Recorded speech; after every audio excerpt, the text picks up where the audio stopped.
Donald Trump's push to punish James Comey is already blowing up in his face. What was meant to look like justice is now being criticized as a clumsy political hit job, and even Fox News isn't buying it. Let's dive in. We begin with Trump and Comey's latest words on the indictment. Now that James Comey has been indicted, who is the next person on your list in this retribution? It's not a list, but I think there'll be others. I mean, they're corrupt. These were corrupt, radical left Democrats. Because Comey essentially was he's worse than a Democrat. I would say the Democrats are better than Comey. President Trump, are you worried now that the next time there's a Democratic president, they will indict your FBI director or people in your administration? That's what they tried to do, right? They did it with me. For 4 years, they went after me. They went after me for 4 years, and that doesn't include the 4 great years that we had in the White House. So when I ran it from, 2016 when we won, it began before I got to office. You know that. Wait a minute. Before I came to office, I started hearing rumors about Russia.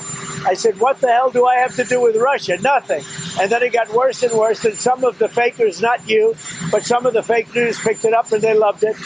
And we went through a long time with that. And despite that, we had a great first term. My family and I have known for years that there are costs to standing up to Donald Trump. But we couldn't imagine ourselves living any other way. We will not live on our knees. And you shouldn't either. Somebody that I love dearly recently said that fear is the tool of a tyrant, and she's right. But I'm not afraid, and I hope you're not either.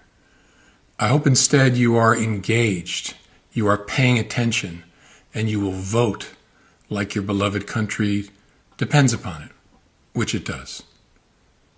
My heart is broken for the Department of Justice, but I have great confidence in the federal judicial system, and I'm innocent. So let's have a trial and keep the faith. That exchange sets the tone. Trump is framing this as retribution, while Comey is leaning into defiance.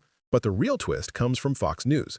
Yes, Fox contributors are openly questioning the case and pointing out how Trump himself forced it through.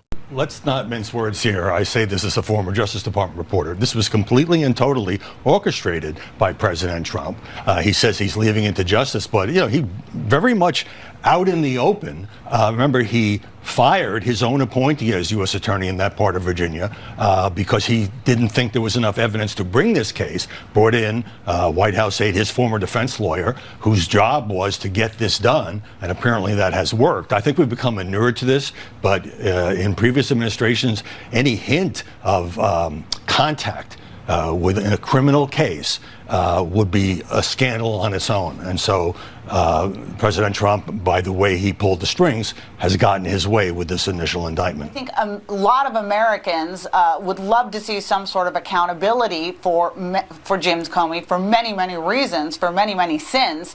I'm not sure this particular charge is the way to go about it, in part because I'm not sure it's actually going to stick in the end, and that's going to leave a lot of disappointed people too. Andy can probably jump into the legality even more, but this is potentially a problematic prosecution.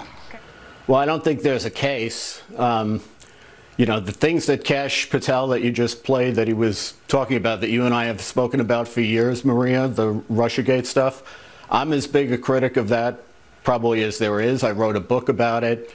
I think it was a disgrace, and history will remember it that way. This indictment is not about that, and it seems to be premised on something that's not true, which is that McCabe said that Comey authorized him to leak to the Wall Street Journal.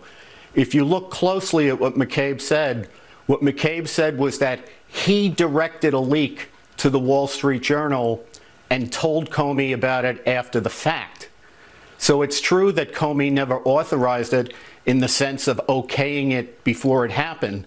So I don't see how they can make that case. What this case is about is Comey is accused of lying because what Ted Cruz said, and this, yeah, right, and what Cruz said, and I think this was just a garble on his part, was that Comey authorized McCabe to orchestrate the leak. And what the Inspector General found, and this isn't even just what the Inspector General found, this is McCabe's own version of events. Right. McCabe said that he directed the leak and he told Comey about it afterwards. Now, they have a dispute about what exactly McCabe told Comey afterwards and whether Comey was approving or disapproving of it. But the charge is that Comey authorized the leak, and he didn't authorize the leak. So let's be clear. Even Fox is spelling it out. The evidence is shaky. The prosecutor Trump installed has no criminal trial background, and the whole case is built on a disputed interpretation of events that already went through multiple reviews without charges. That's not accountability. That's political theater, and badly staged theater at that. Instead of exposing Comey, Trump may have only revealed how far he's willing to bend the Department of Justice for personal revenge. And if this case collapses, the fallout will not just humiliate Trump, but also every Republican who lined up to defend this stunt. This story is far from over, but one thing is already clear. When even Fox News is signaling that the emperor has no clothes, you know the narrative is cracking. Thanks for watching. Don't forget to subscribe to Frontline Democrats, hit the notification bell, and drop a comment below. Do you think Trump's indictment of Comey will hold up, or is it doomed to collapse?